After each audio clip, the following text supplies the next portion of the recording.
Have you ever heard a knock in the middle of the night, only to find no one there?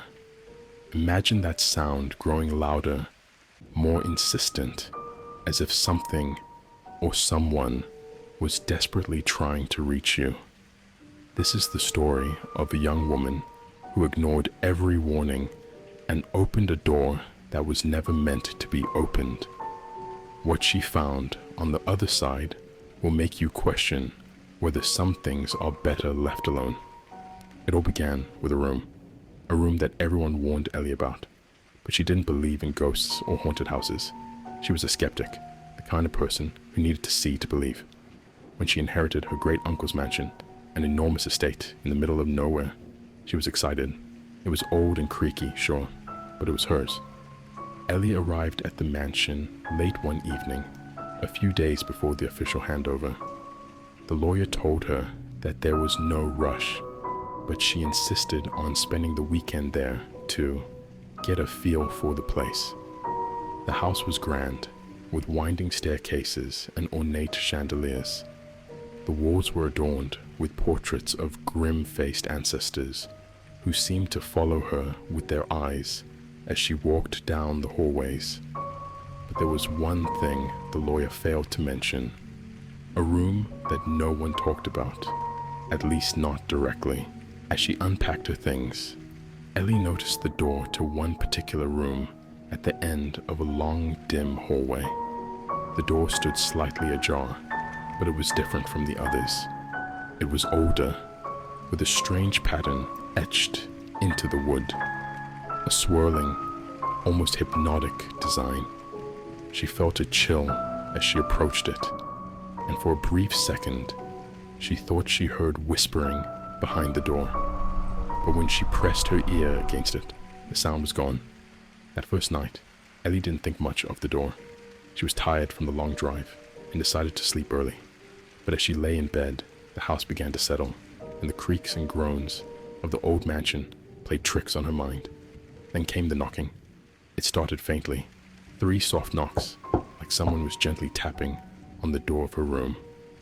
At first, she thought it was her imagination, but when the knocking persisted, she got up to investigate. She opened her bedroom door, but there was no one there. The hallway was empty, and the only sound was the ticking of an old grandfather clock. Uneasy but determined not to scare herself, Ellie went back to bed. The second night was worse. The knocking returned, but this time it was louder, more insistent. 3 distinct raps on the door. Again, Ellie opened it, and again, there was no one there. But this time, something was different. The door to the strange room at the end of the hall was now wide open. She felt an icy wind blow from inside, even though every window in the house was closed. Curiosity got the better of her. She grabbed a flashlight and approached the open door.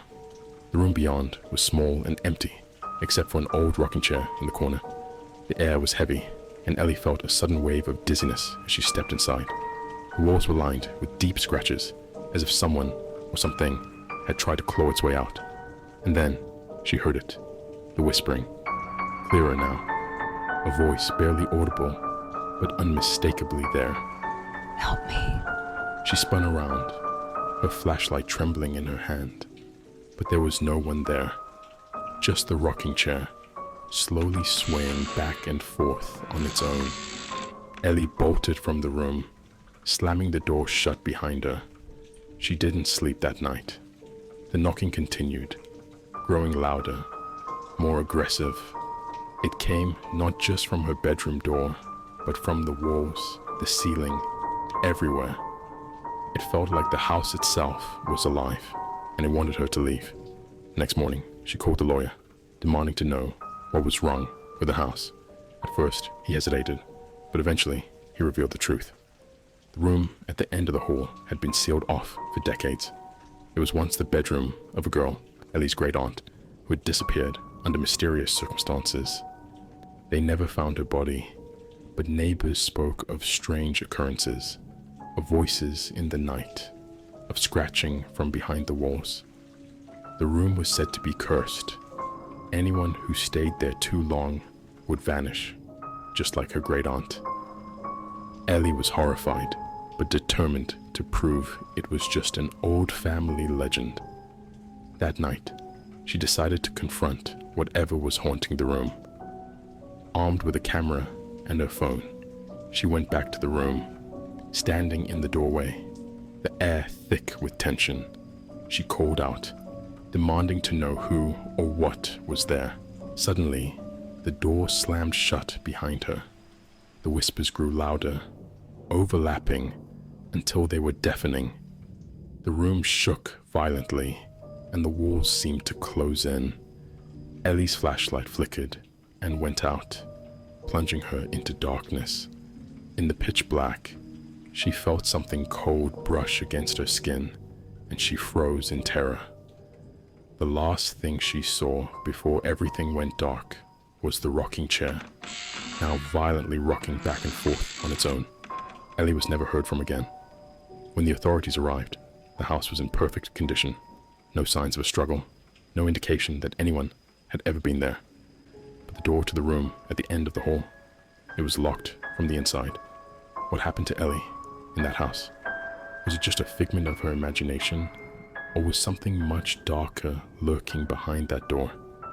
If you enjoyed this story and want to hear more, make sure to like this video and subscribe for more bone-chilling tales. And remember, some doors are better left unopened